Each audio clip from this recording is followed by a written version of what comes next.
kembali dalam in person, masih lagi dengan Dato' Dr. Mujahid Yusof Rawa. Baik Doktor, sebentar tadi Dato' Dr. ada menceritakan tentang pengalaman sebelum terlibat secara langsung dengan PAS. Mungkin Dato' Dr. boleh kongsikan dengan pendengar dan juga sahabat-sahabat di luar sana tentang keterlibatan Dato' Dr. dengan NGO dan juga persatuan-persatuan yang lain yang mungkin boleh memberikan aspirasi kepada anak muda di luar sana. Saya bermula dengan penglibatan semasa sekolah lagi dengan ABIM sebenarnya. Angkatan Belia Islam ABIM semasa saya dari tingkatan 3, tingkatan 4 lagi. So keterlibatan saya dengan ABIM banyak memberi saya aspek pengorganisasian lah. Macam mana sebuah organisasi bergerak dalam konteks masyarakat dan sebagainya. Dari situ saya develop, saya punya penglibatan daripada sekolah. Saya juga terlibat dengan persatuan. Dan saya rasa yang paling banyak bagi saya sense of learning, khususnya dari sudut disiplin dan sebagainya, ialah semasa saya menyertai persatuan kadet sekolah. Kadet sekolah. Kadet yang zaman dulu kita panggil Persatuan Kadet Bersatu Malaysia. Kami dilatih oleh tentera di Sungai Ara, camp Askar Melayu Diraja yang ke-12. Dia orang banyak train kita. Dari situ saya banyak belajar sense of discipline, sense of mengikuti arahan, kemudian macam mana nak susun program. Dan saya rasa leadership saya tu lebih banyak saya gilap masa saya tingkatan 6. Saya terlibat dengan Persatuan Pelajar Islam sebagai pengerusi. Persatuan Pelajar Islam. So, di situ saya mengenali Persatuan Kebangsaan Pelajar Islam Malaysia, PKPIM. Bila saya hadir seminar-seminar yang mereka anjurkan, konferensi-konferensi yang mereka anjurkan. Kemudian dari situ saya terlibat, mana saya dah terdedah lah dengan NGO. Dan saya rasa yang paling utama saya pernah terlibat itu ialah organisasi relief organisation, di mana waktu saya di Kuala Lumpur, lalu setelah balik Mesir dan sebagainya, saya banyak membuat kerja-kerja Islamic relief yang bawa saya ke Filipina, Indonesia, di balik ASEAN lah. International. Ya, saya diberi bertanggungjawab untuk melihat ASEAN punya ni sebagai dipanggil International Islamic Relief, yang base dekat Kuwait. So di situ kita banyak terlibat dengan relief work, bantuan-bantuan antarabangsa.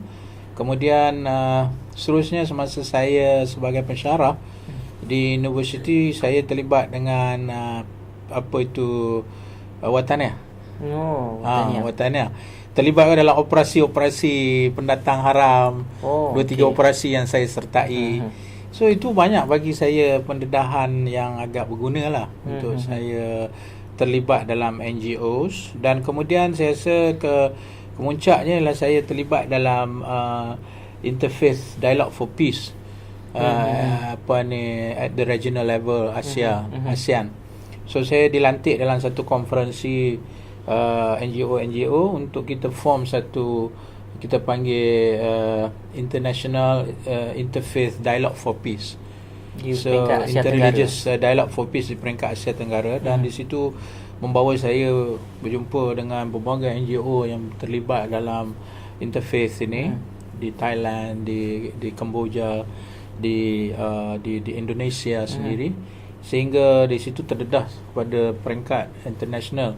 Di Parlimen saya diberi tugas sebagai anggota PUIC, Parliamentarian Union for OIC Countries, sebagai AJK lah.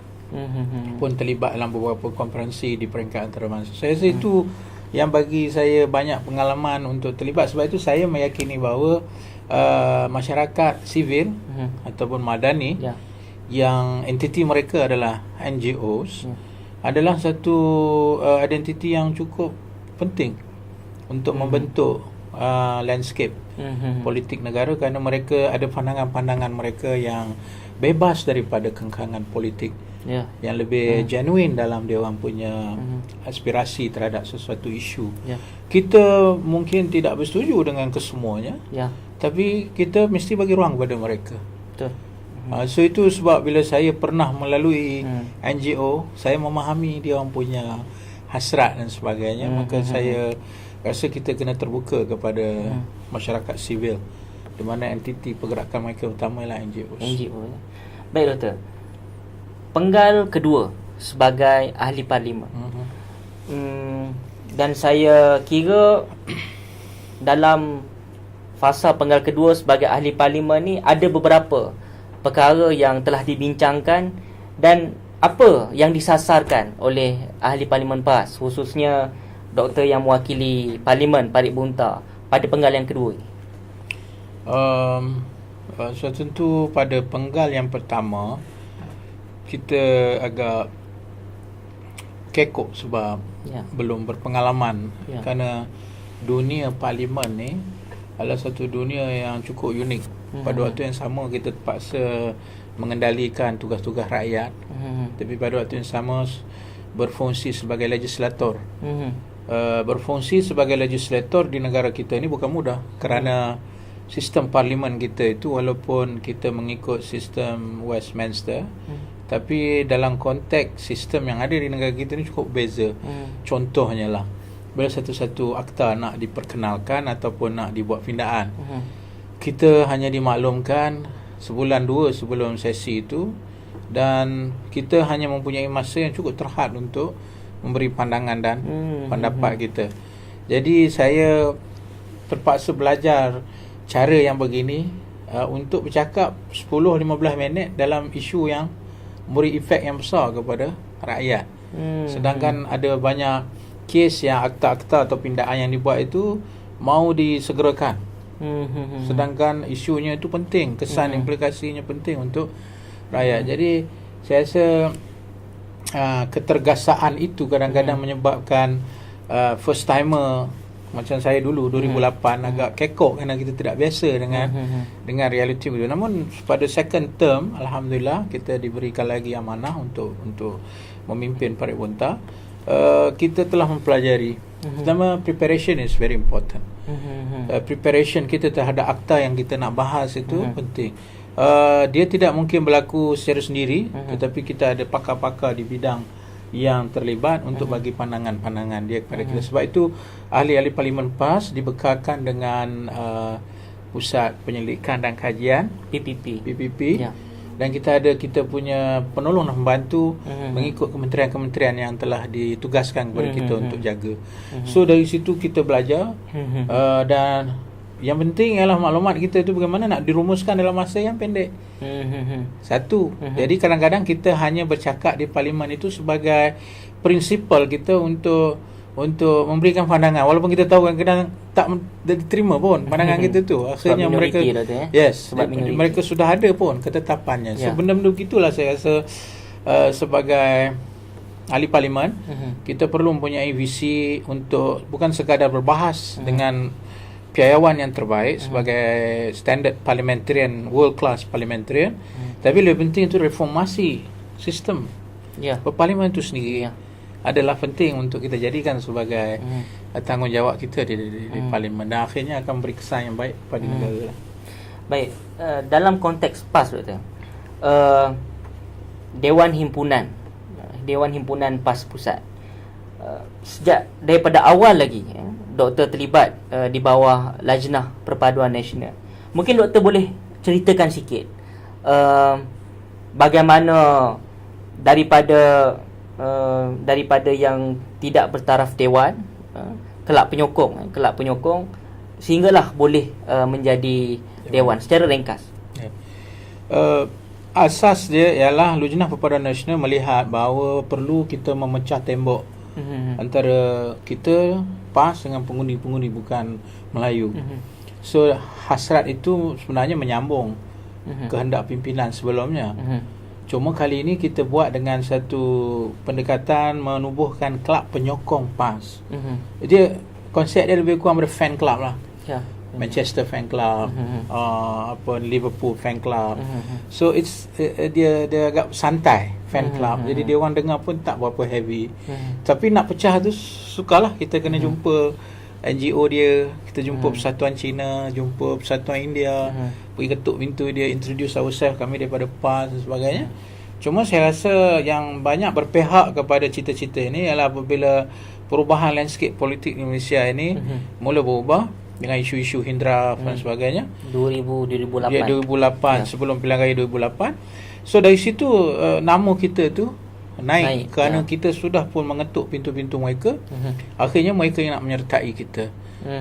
So kita dari situ kelab menyokong. Dan saya berkembang waktu itu kepada bilangan ahli yang agak besar, sehingga saya tidak mampu mengawalnya. Bukan kerana apa, struktur saya selaku lojnah paduan itu tidak memberikan saya kuasa sangat lah.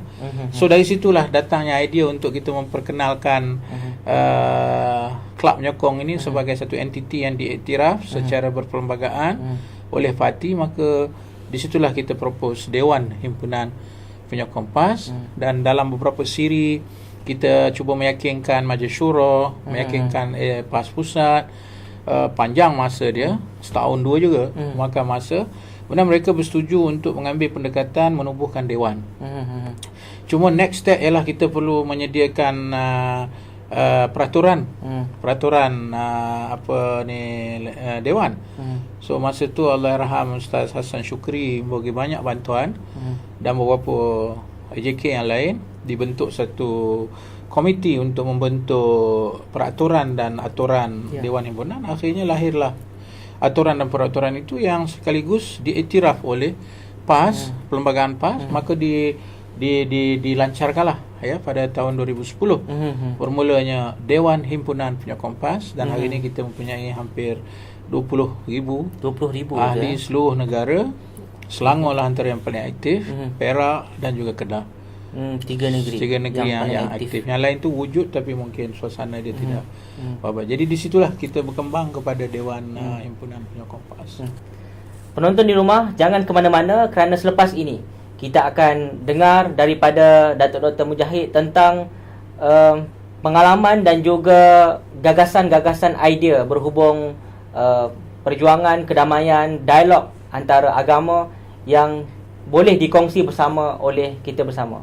Jangan ke mana-mana, kita kembali selepas ini.